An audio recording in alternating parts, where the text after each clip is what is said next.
Hi everyone, in today's video I'm going to show you how I made this in the hoop passport holder using a free file that I have access to as part of my membership with Creative Fabrica. You can see my web address here on screen. If you go to my website and click on the blog tab and look for this picture, in the blog post I will put a link to if you want to join or get information on joining about Creative Fabrica, but I'll also put a direct link to this particular in the hoop stitch file if you are already a member, or if you don't want to join and you just want to buy it as a one-off design. So I chose to do mine in vinyl and I've done tone on tone, as you can see here. I love blue, it's one of my favourite colours. And then I've used fabric for the inside back, but I've used vinyl again for the pockets. I've not got my passport handy. It should fit, you know, no problem. It's made for a passport, so I've no reason to believe it won't fit. If I can dig it out and put it in, I'll add another photograph in the blog post. So if you want to know how I made this step by step, keep watching. Okay, so to save some time, I've got my hoop in the machine already, and it's got my stabilizer in, which is tearaway, which is what the instructions tell you to do. I've already called up the design on screen and I am going to stitch step 1.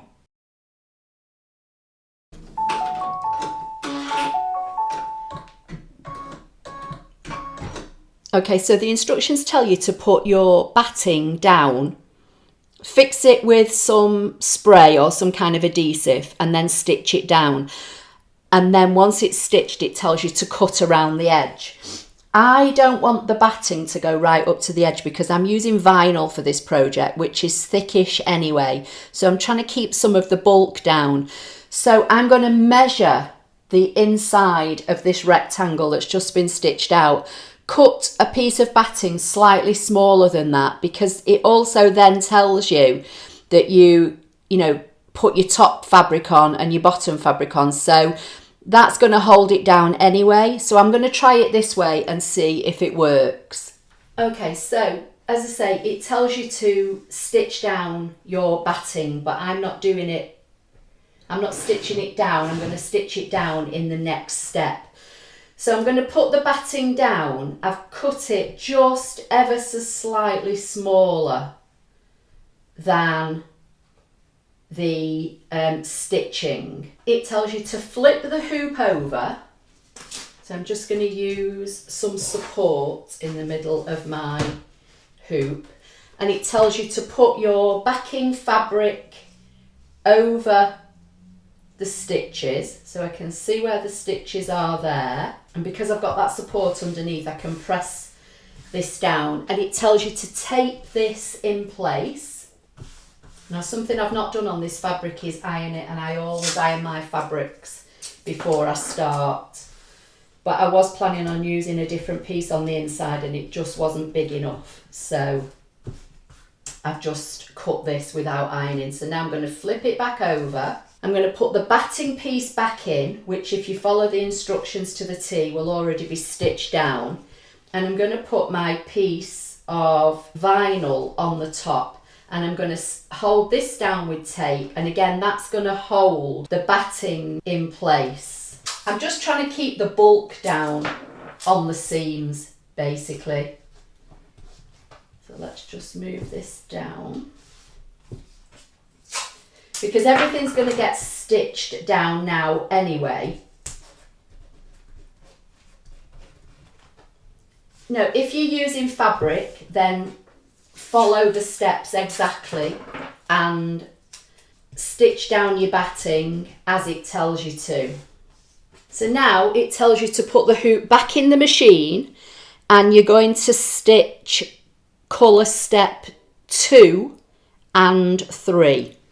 So just double check that your fabric underneath your hoop is still nice and flat. I can actually see mine, so that should be okay. I'm going to put the foot down. I'm doing this all in one colour, so I'm doing like tone on tone. So I'm going to press start.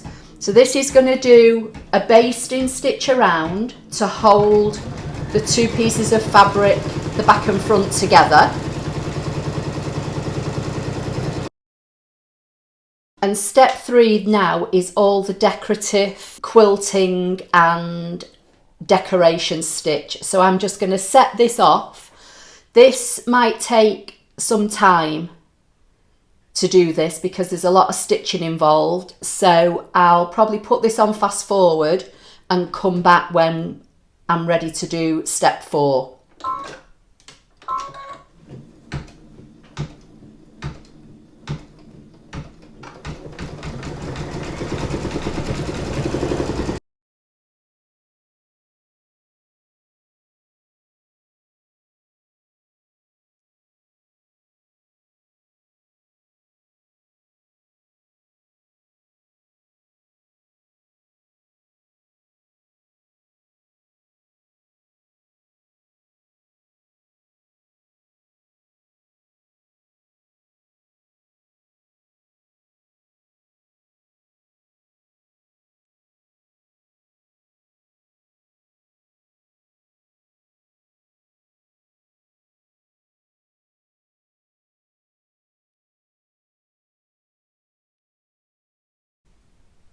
Okay, so that's finished that step. So I'm going to take it out of the machine. So for the next step, it tells you to turn the hoop over. So I'm going to keep it in the right orientation, and I'm just going to put my little pad back underneath for support, and I'm going to remove all of this masking tape now, just so it's out of my way, because it's not actually needed anymore, because this is all secured down now.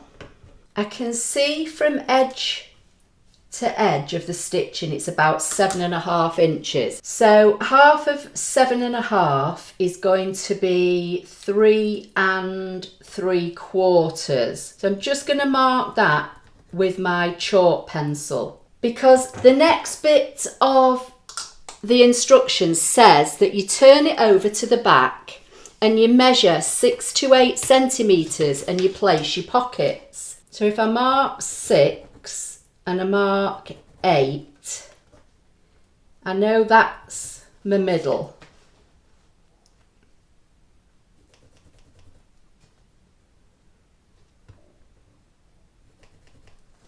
So I'm just going to see. Now I'm using vinyl again, and that's one of the reasons why I didn't want to stitch down the batting, because I didn't want too much bulk around here. So long as the vinyl overlaps the edge, I'm wondering if that's why they're giving you 6 to 8, because I know that's the middle. So if I position both of these in the same place, it should all work out. So I'm going to put that one there. I know this is longer than I need, but that's fine. And I'm going to put that one, just make sure that's on. It's not right, so I've done that wrong now. So I want 8 centimetres from the sewn edge. Thought it didn't look right. So that's there. Let's do that again. 8 centimetres from the sewn edge. So that one's right. I mean, this is chalk, it'll come off. So I'm going to place that one up to the chalk line. I know that I've got enough space beyond the stitch in here. And I'm going to place that one. That's better.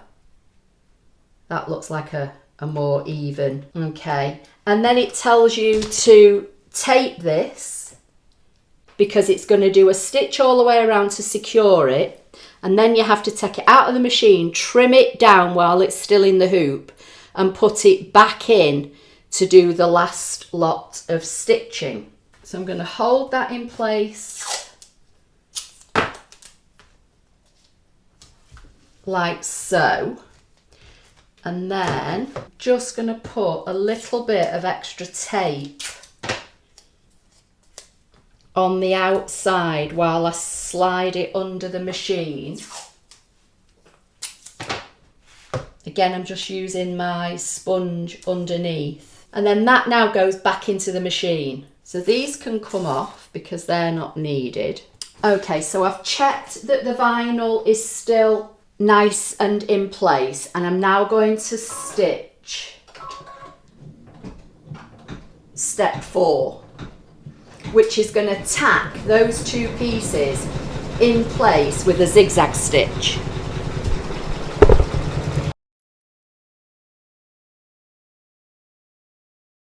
Okay, so that's done that. Now just a thought as I'm stitching this. If you're nervous about trimming this design down, I'm thinking that you could just leave it as it is now and stitch out the satin stitch all the way around, and then take it out of the machine and just cut close to the stitching afterwards if you were doing it in vinyl, because obviously vinyl isn't going to fray.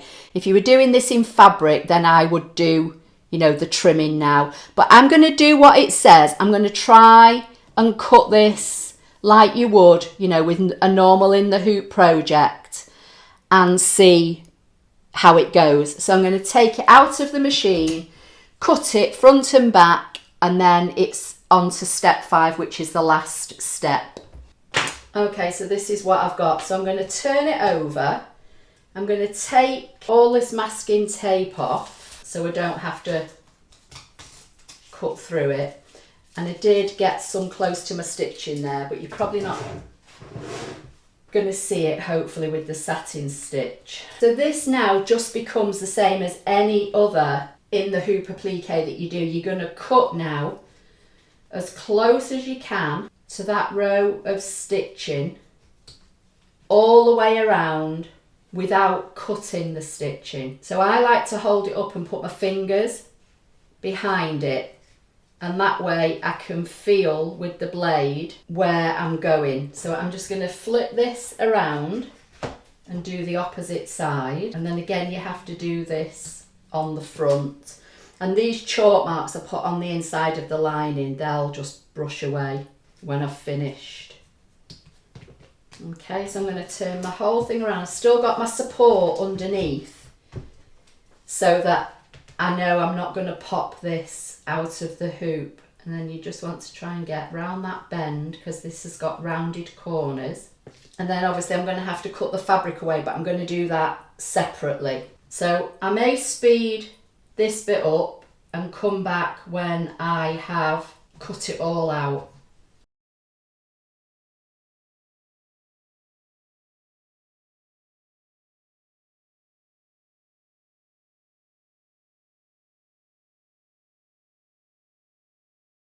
It's going to go back in the machine, it's going to have its last step stitched, and then it can be taken out of the hoop. But I think you'll agree it's looking great at the moment, all tone on tone. I'm hoping you heard that, because again I forgot to move my microphone.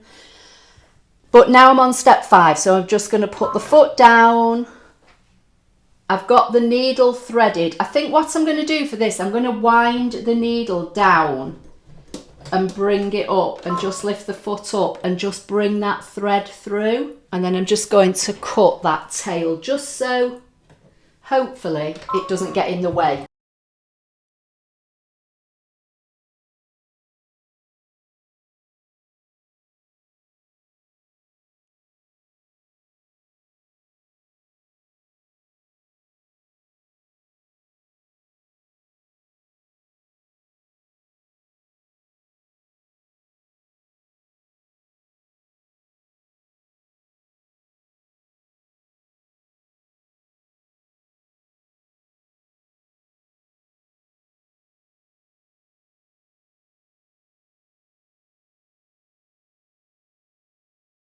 There you go, so that's finished stitching. So I forgot to say at the beginning, it's 16,806 stitches, and there's 5 steps as I've shown you, and it says the total stitch out time is 28 minutes, but obviously you've got to allow for lining up your insides, and you've got to allow for cutting.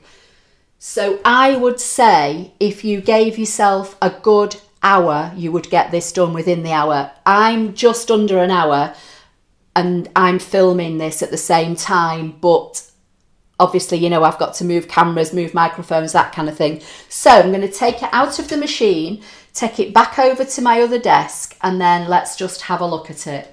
So this is how it's looking. It does that lovely satin stitch all around the edge, and then when it's gone all the way around, it goes and puts a stitch in the middle, which gives it like an extra decorative finish, but it also gives it some extra support, I'm thinking. And there's the inside. So I just need to tidy up a few of my loose threads. I'm just going to pop that back under there while I'm just going to rub those chalk marks away. So I hope by seeing this video that the instructions for this, when you print them out, will make it easy for you to understand, because I have to say I have read these instructions several times and they're okay, but you know, they could be better, or they could be clearer in a couple of places. So now, as I said, this is tear away. So I am literally just going to tear this away. You could use, I think it also says you could use a couple of layers of like water soluble, and that way when you tear this away you could dampen the edges and get rid of, you know, any traces of stabilizer. But I think this is going to be okay. Trim off any stray threads. But I have to say, I love how this has turned out. I'm just got some little bits of stabilizer and thread that are just popping through there. Here it is, all finished. I'm going to fold it in half and press it down. But how pretty does that look? And then you slide your passport in there and you're good to go. So I think that turned out really nice, and it is a free stitch file as part of the Creative Fabrica membership. So if you're not a member, it's worth joining, because you've got access to thousands and thousands and thousands of fonts, SVG cut files, embroidery files, stuff to make sublimation and all that kind of stuff. So it really is worth it. So that's how it looks now. Blue is my favourite colour, so I think it's turned out nice. I think I am going to make a couple more of these, and I might make them as Christmas presents for some family members and do them in different colours, because this stitch file does the full alphabet. So you just go, once you've got your membership, you've got all access. You can download as much as you want. You could download the whole alphabet if you want. I just downloaded an A for me, but as I say, there's every letter through the alphabet. So I would need an S, and I would need an E and an M if I was going to do one for some family members. Hannah's already got a very expensive passport cover that I bought her, so she doesn't need one.